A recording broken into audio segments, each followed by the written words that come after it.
Saludo a todos los oyentes de Radio María. Un día más, con la gracia del Señor, proseguimos el comentario del Catecismo de nuestra Madre la Iglesia.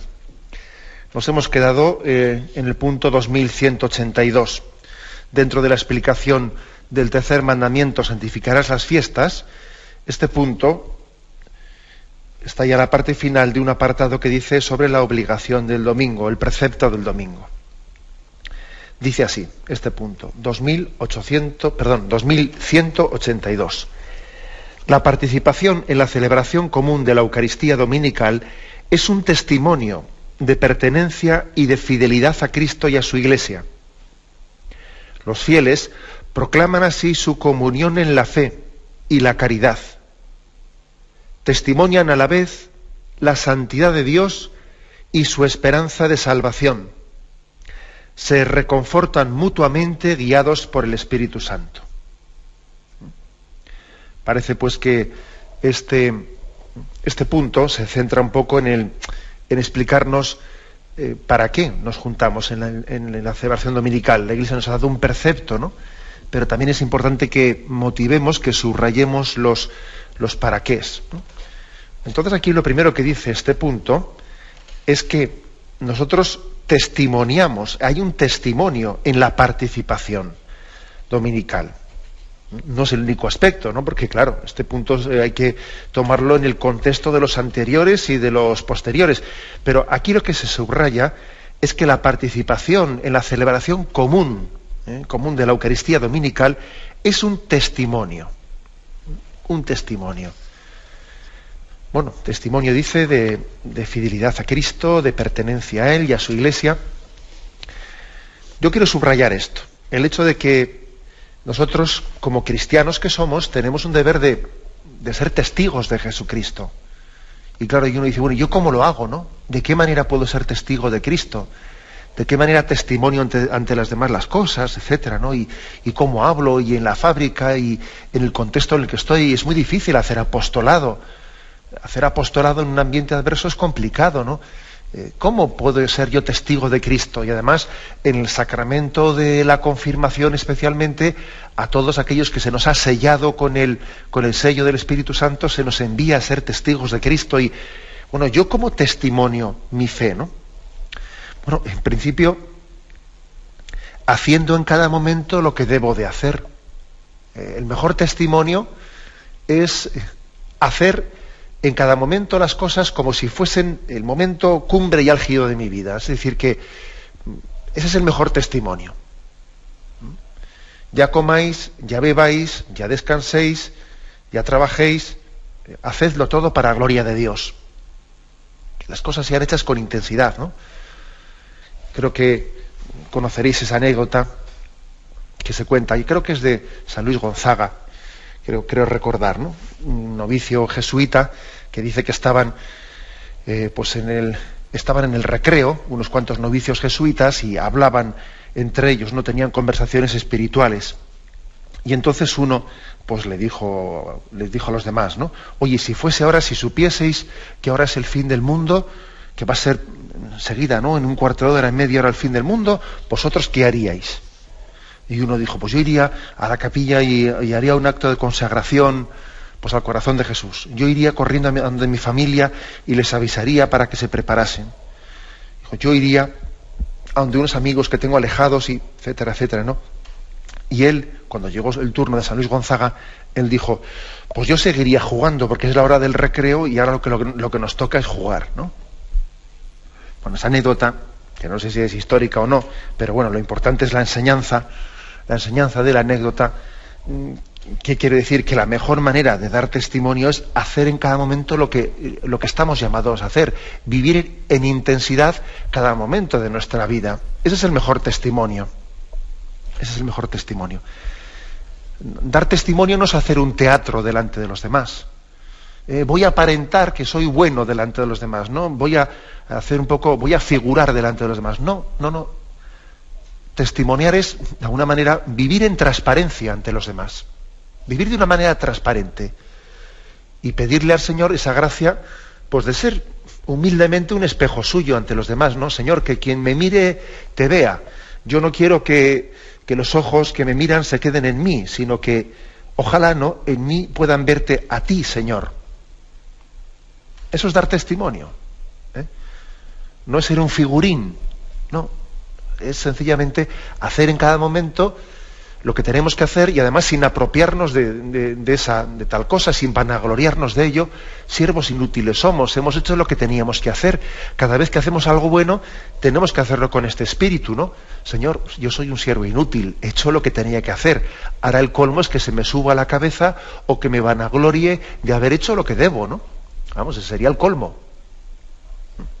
Pues no, pues testimoniar, dar testimonio, pues es ser transparente y en cada momento vivir con intensidad, pues el momento de mi vida como un momento de gracia, mis deberes de Estado, mi vida, mi familia, mi oración, mi descanso, mi trabajo, vivirlo en presencia de Dios y con intensidad de amor. Eso es dar testimonio, ¿no? En los evangelios hay dos pasajes que pueden parecer contradictorios, pero que no lo son. No lo son. Y uno es el de Mateo 6:1, donde dice: cuidad de no practicar vuestra justicia delante de los hombres para ser vistos por ellos. De lo contrario, no tendréis recompensa de vuestro Padre Celestial. Por tanto, cuando hagas limosna, no lo hagas trompeteando por delante, como hacen los hipócritas en las sinagogas y por las calles, con el fin de ser honrados por los hombres. En verdad os digo que ya reciben su paga. Tú, en cambio, cuando hagas limosna, no sepa tu mano izquierda lo que hace tu derecha. Así tu limosna quedará en secreto, y tu Padre, que ve en lo secreto, te recompensará. O sea que aquí se subraya mucho, pues que las cosas no las hacemos para ser vistos, con el fin de ser honrados, dice, se subraya eso mucho, ¿no? Entonces, incluso se nos da ese consejo de sigilo, ¿no? Ese santo consejo de hacer las cosas incluso con un cierto anonimato, no con la vocación de para ser vistos. Y se reprende a aquellos que son pregoneros de sus caridades. Ser pregoneros de, mira, porque yo he hecho esto, porque yo he hecho lo otro. Bueno.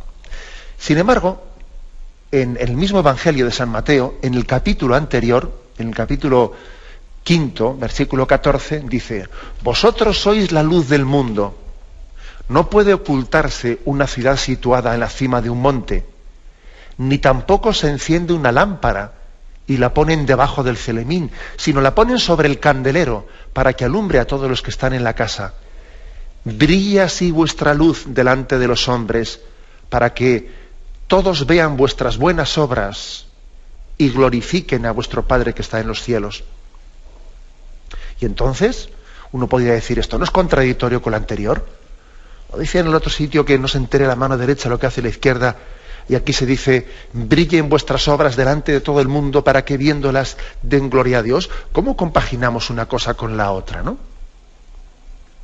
Pues yo creo que está bastante claro que no hay contradicción, y la prueba de que no hay contradicción es que lo dice el mismo Evangelio de San Mateo, y además lo dice seguido, en el capítulo 5 y el capítulo 6.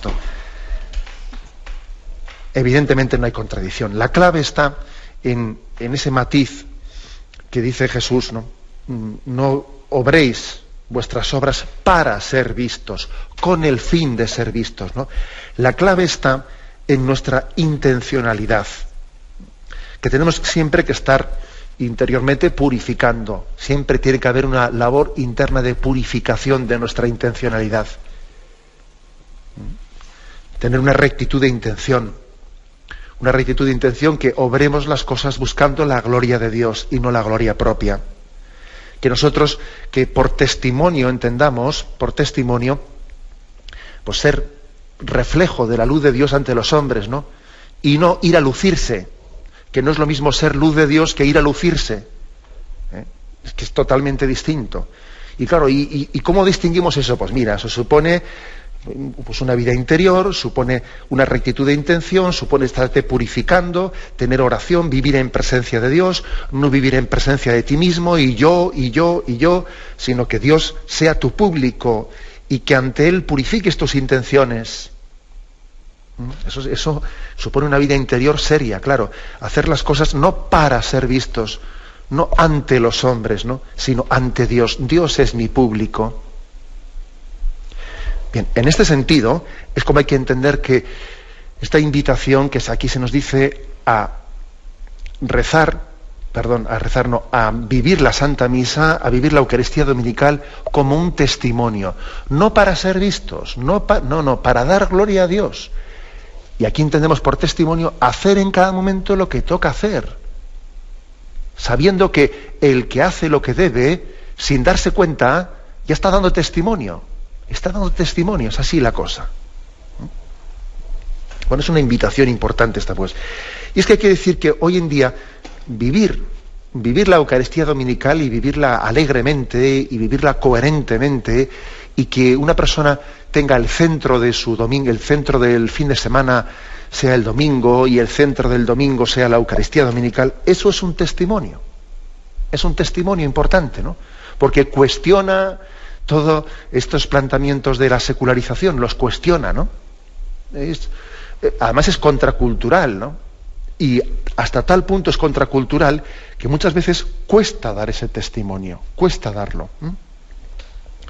Ocurre que hay muchas personas que hasta tienen el problema que se avergüenzan del buen camino.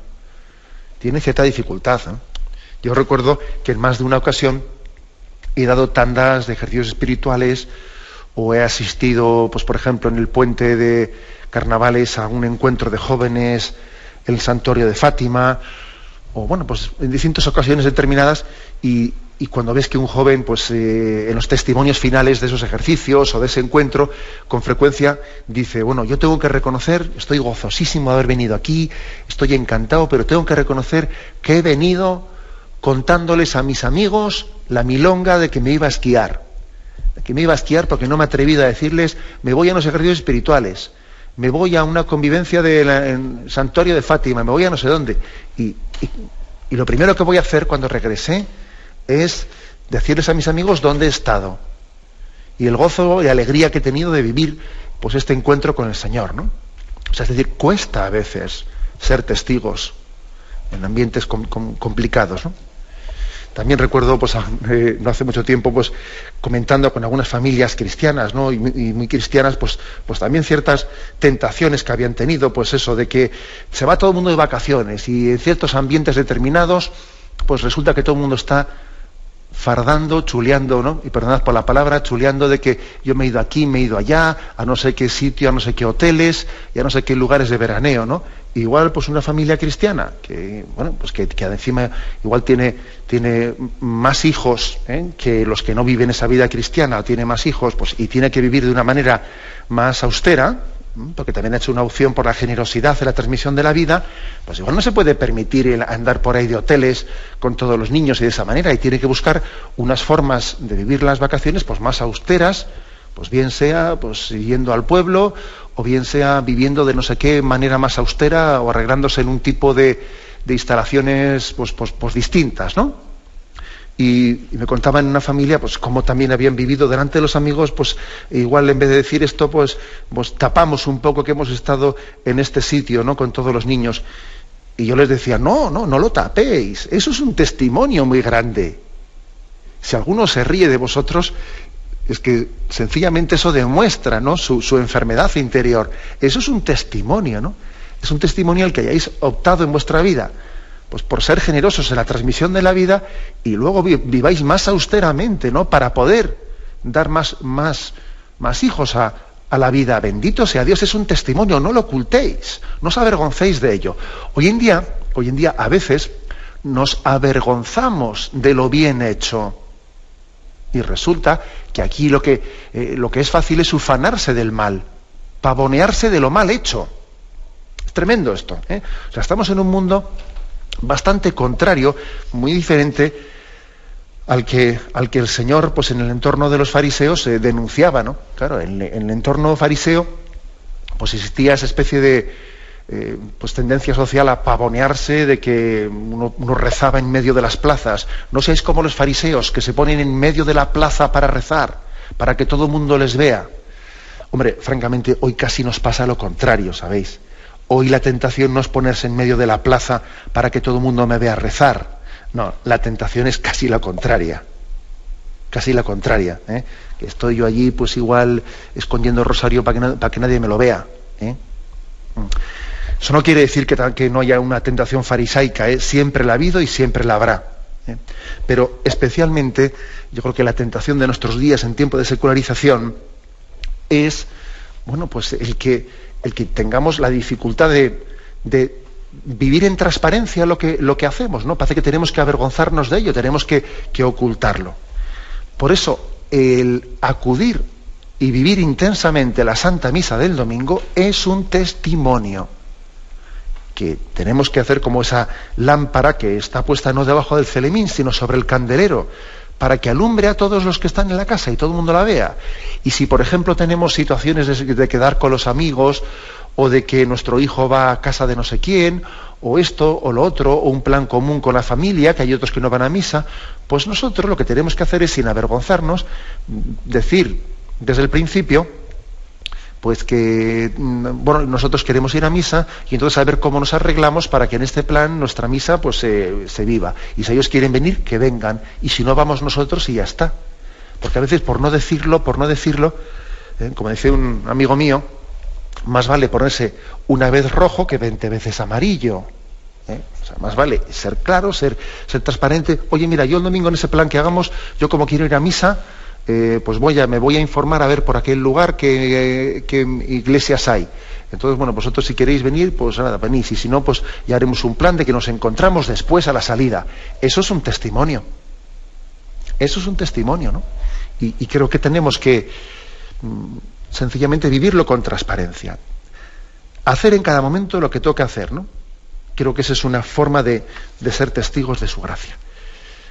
Tenemos un momento de reflexión y continuamos enseguida.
Continuamos la explicación del punto 2182, donde se insiste en que la participación en la Eucaristía dominical es un testimonio.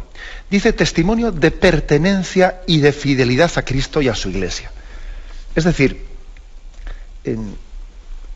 vivir la Santa Misa es una ocasión ideal para decir: yo soy de Cristo, Cristo es mi Señor y no tengo otros señores. No podéis servir a dos señores, ¿no? Dice el Evangelio: mi Señor es Jesucristo, la Iglesia es mi madre. Y es un momento, yo diría, inmejorable para testimoniarlo.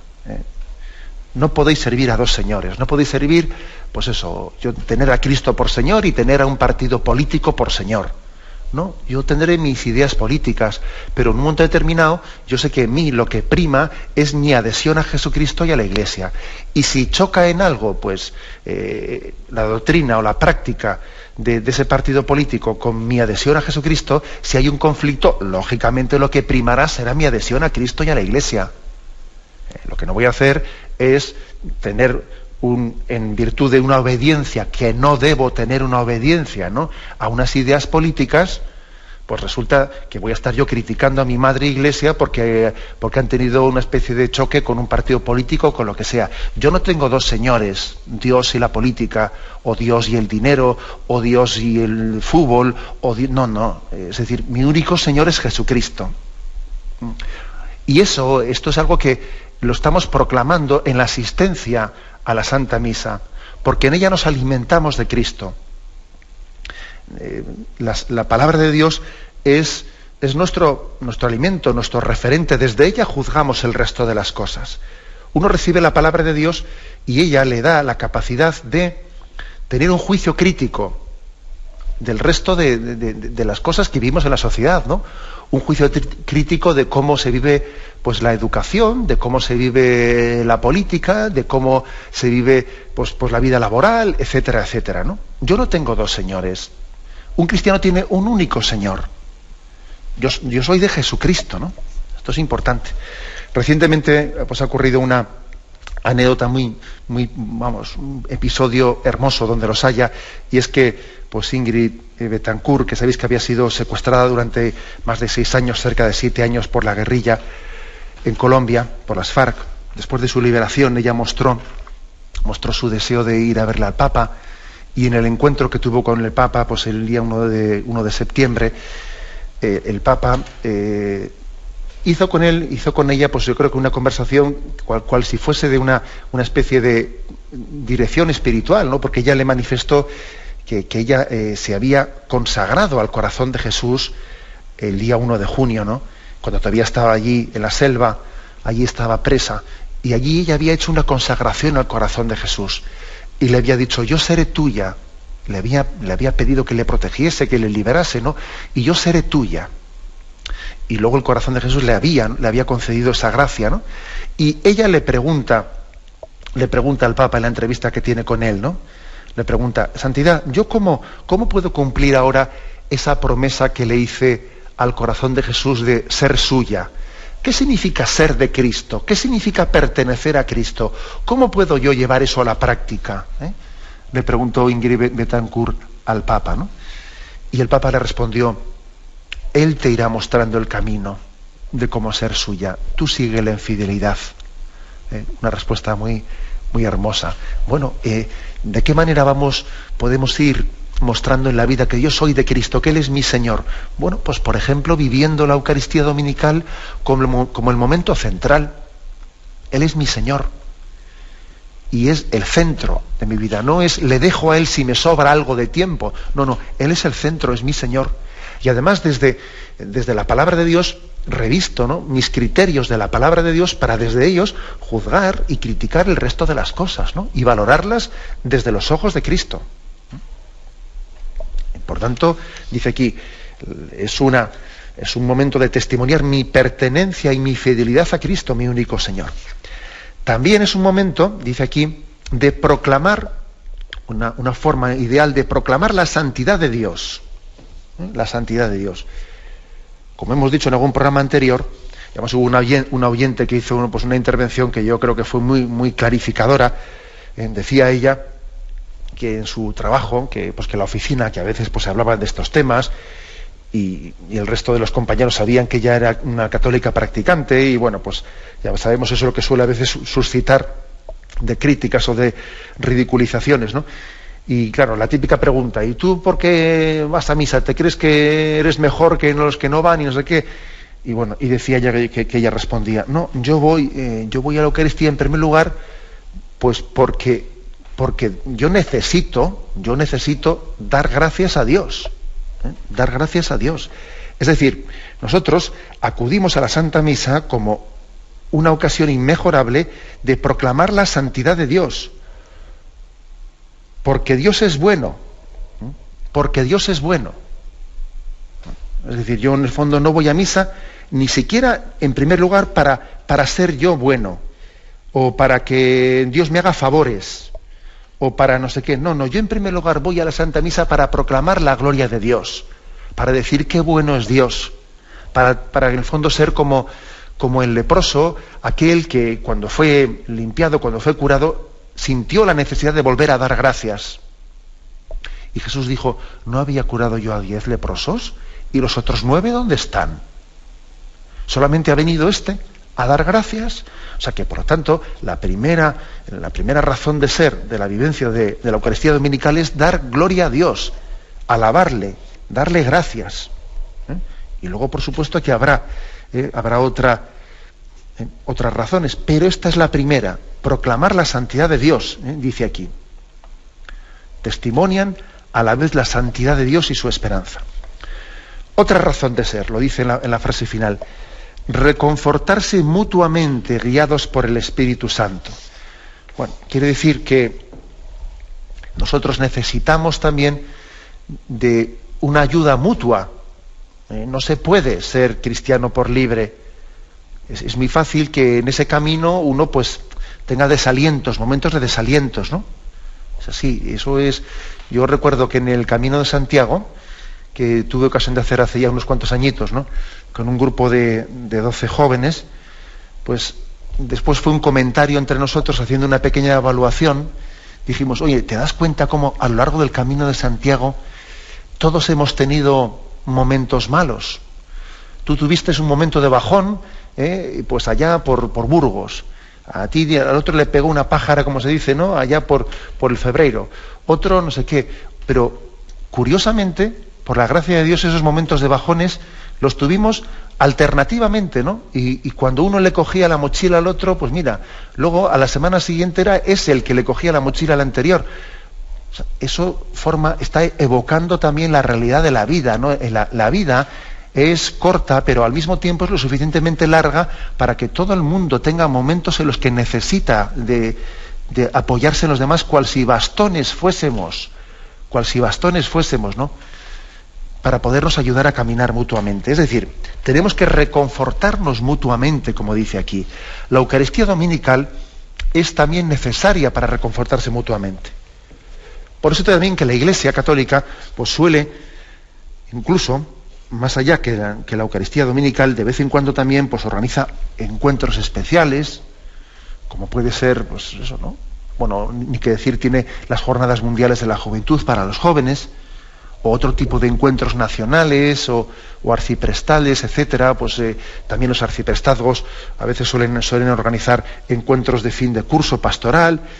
Bueno, todo eso es importante porque el encuentro mutuo entre nosotros está también disipando tentaciones de desaliento, tentaciones de soledad.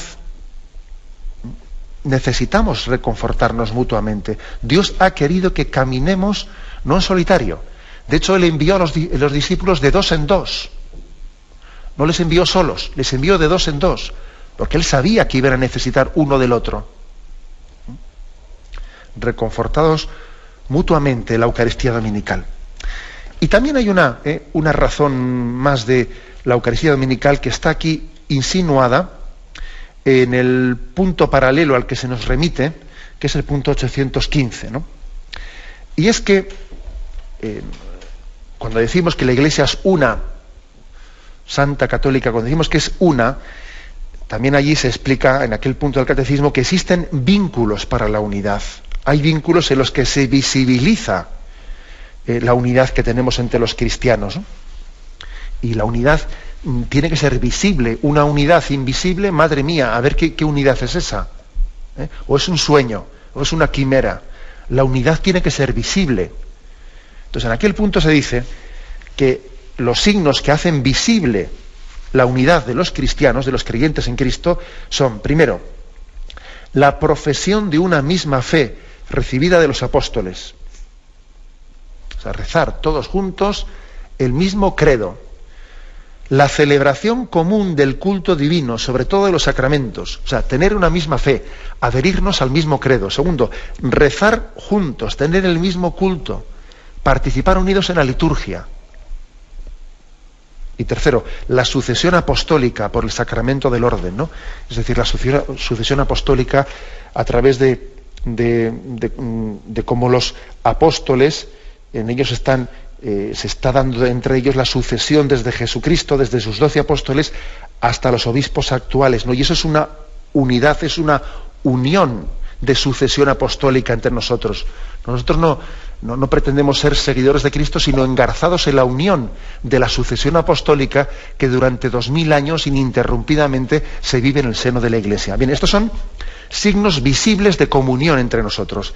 Creer en un mismo credo, y el credo está, digamos, explícitamente dicho con unas fórmulas determinadas, que todo el mundo se adhiere a ellas.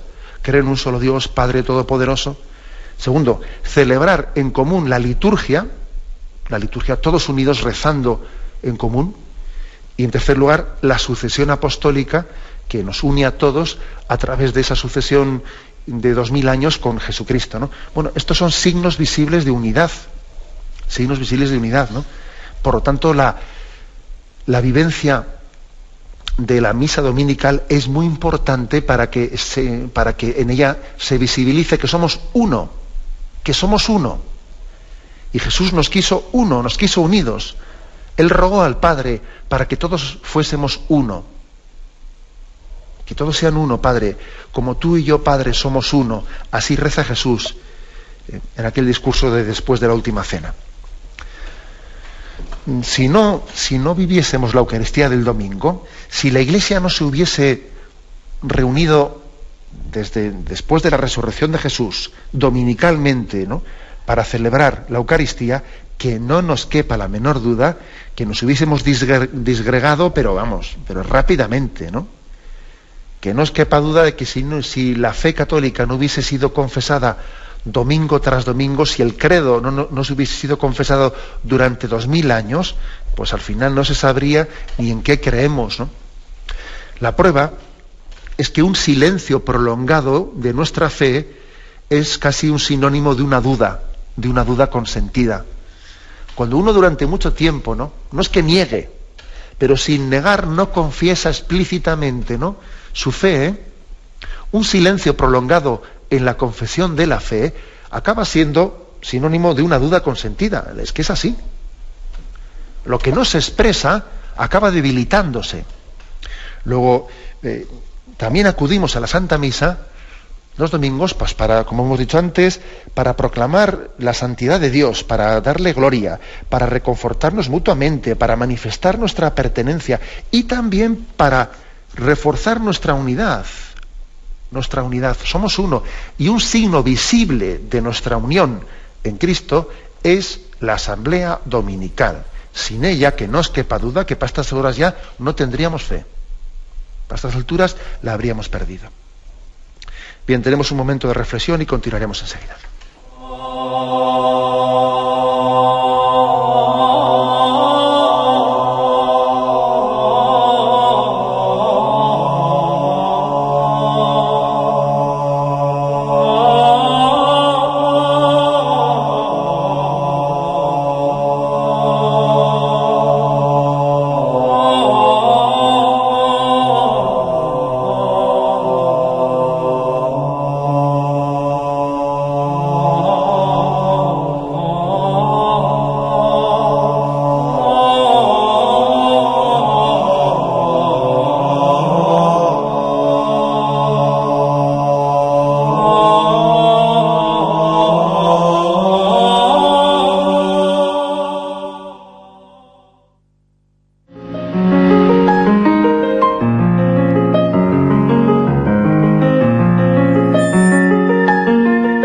Cada uno de ustedes hace posible que Radio María se extienda.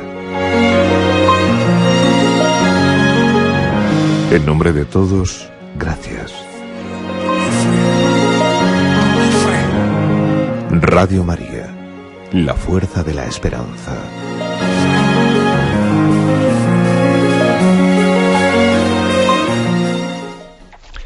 Continuamos con el punto 2183. En este punto ya concluimos esa parte que tiene como título la obligación del domingo. Este punto 2183 habla de algunos casos especiales que también es bueno que los afrontemos y los mentemos. Dice: cuando falta el ministro sagrado u otra causa grave hace imposible la participación en la celebración eucarística, se recomienda vivamente que los fieles participen en la liturgia de la palabra, si ésta se celebra en la iglesia parroquial o en otro lugar sagrado, conforme a lo prescrito por el obispo diocesano, o permanezcan en oración durante un tiempo conveniente, solos o en familia, o si es oportuno, en grupos de familias. Bueno, como veis, habla del caso hipotético, pero vamos, que es un caso real, que se da en muchos lugares, ¿no?, donde no hay Eucaristía dominical, especialmente en lugares de misión, ¿no?, pero también en algunos lugares de España, pueblos pequeños, en los que igual no en todos los pueblos pequeños hay Eucaristía dominical. O sea, está hablando pues de un caso real, no un caso inexistente, no, un caso real, ¿no? ¿Qué hacemos, no, en el caso de que falte el ministro sagrado? Dice, se recomienda vivamente, por lo tanto no es que exista un precepto, no es un precepto, es un mandato, es una recomendación muy viva de la Iglesia, de decir, sería el ideal que aunque no esté el sacerdote para celebrar la Eucaristía, los fieles se junten y entre ellos pues celebren una liturgia de la palabra, es decir, proclamen la palabra de Dios, puedan orar en común, incluso si hay una persona que está debidamente autorizada para ello, también puede distribuir la comunión, la Eucaristía que haya quedado reservada de Eucaristías anteriores, ¿no? Eso también podría ser. Pero bueno, incluso aunque no se distribuya la Sagrada Comunión, tiene mucho sentido el que los fieles se unan para celebrar una liturgia de la palabra. Porque aunque es verdad que allí no ha tenido lugar la Eucaristía, no se ha celebrado la Santa Misa, no se ha renovado el sacrificio de Cristo, pues esa asamblea, la comunión que en ella se ha creado, tiene un gran valor. Tiene un gran valor. Es el pueblo de Dios que camina en ese lugar. Y además, estando allí presente, de alguna manera, en primer lugar, piden a Dios que pueda haber más ministros para celebrar la Eucaristía, que no es poco, que no es poco. Recuerdo haber escuchado yo pues algunos católicos que vivieron, ¿no?, aquellos años duros en la Europa del Este, años de persecución, años en los que la gran parte del clero estaba pues en prisión, estaba perseguido, estaba huido, y en muy pocas celebraciones dominicales, en donde casi de una manera furtiva o clandestina se juntaban los cristianos, los católicos y los ortodoxos, podría haber allí pues un sacerdote presidiendo la celebración, ¿no? Y recuerdo el testimonio pues de uno de ellos, que nos contaba cómo ellos en aquellas celebraciones cuasi furtivas ponían una casulla y una estola, la ponían allí en un asiento presidiendo, como diciendo, nos falta sacerdote, pero bueno, aquí ponemos esta casulla y aquí ponemos esta estola, un signo de que también invocamos a Dios, ¿no? Soñamos, suspiramos, deseamos que llegue un día en el que también aquí podamos celebrar la Eucaristía. Ahora, como no podemos hacerlo, bueno, pues nos contentamos con juntarnos entre nosotros y proclamar que somos Iglesia, y recordar lo que dice el Señor, donde 2 o 3 están unidos, allí estoy yo en medio de ellos, ¿no?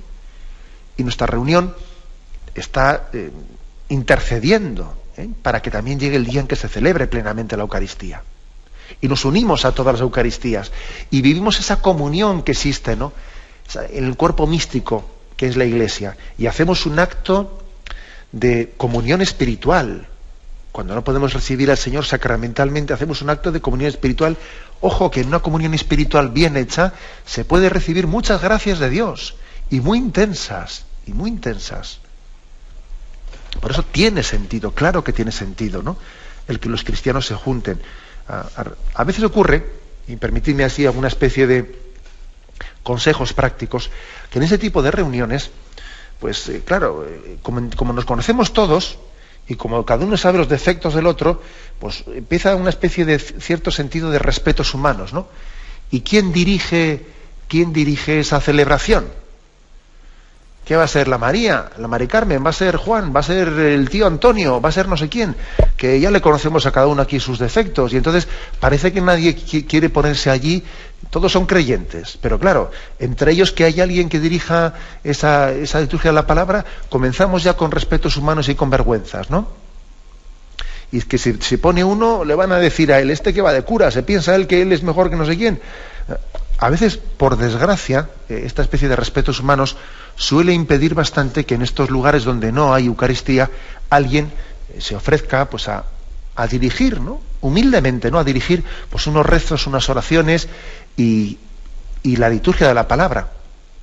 porque los respetos humanos pueden primar, ¿no? He ahí una cosa que tenemos que estar atentos a ella, ¿no?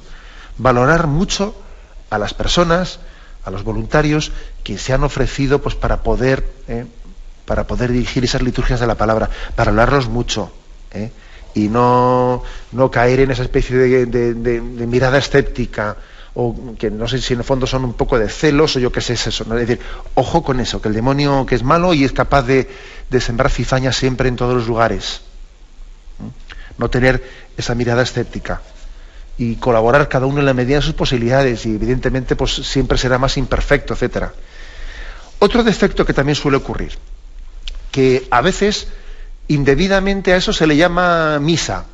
No le llamemos misa. Si es una liturgia de la palabra, es una liturgia de la palabra. Igual hay una religiosa pues que gracias a Dios pues puede pasar por el pueblo y hace una liturgia de la palabra pues ese domingo, un sitio en el que no está, y algunos dicen, pues la misa de Sor Luisa, a mí me gusta mucho esa misa. Incluso alguno dice, a mí me gusta más que la misa que celebra cuando viene el cura. Pues mal dicho, no le llames misa, porque liamos las cosas y cada cosa es cada cosa. Una liturgia de la palabra es una liturgia de la palabra. O sea, es decir, la liturgia de la palabra no debe de suplir a la misa más que cuando no hay más remedio. Cuando no hay más remedio, ¿no? Tampoco tendría sentido que, pudiendo haber pues misa un domingo determinado, porque resulta que igual ha venido un hijo del pueblo que es un misionero, etcétera, pues no la celebremos, porque como nos hemos acostumbrado a que hay una liturgia de la palabra, pues aunque haya un misionero no celebramos la misa. Eso es ridículo. Es ridículo, porque esas celebraciones especiales pues son eso, celebraciones especiales a falta de la posibilidad de celebrar la Eucaristía. Y entonces tampoco tenemos que caer en esa ridiculez de que parece que la liturgia de la palabra le damos el mismo valor que si fuese la Eucaristía. No le damos el mismo valor. Sencillamente es cuando no hay posibilidad de celebrar la Eucaristía, entendemos que es bueno, es conveniente, está vivamente recomendado, pero no lo confundimos con la Eucaristía. Ya sabemos que es una cosa distinta, porque ahí no está teniendo lugar la consagración, ahí no está teniendo lugar la celebración del sacramento de la Eucaristía, y lógicamente pues es esencialmente distinto. Incluso aunque se distribuya al final la Eucaristía, que estaba reservada en el sagrario, es distinto. Ahí no se ha ofrecido el sacrificio de Cristo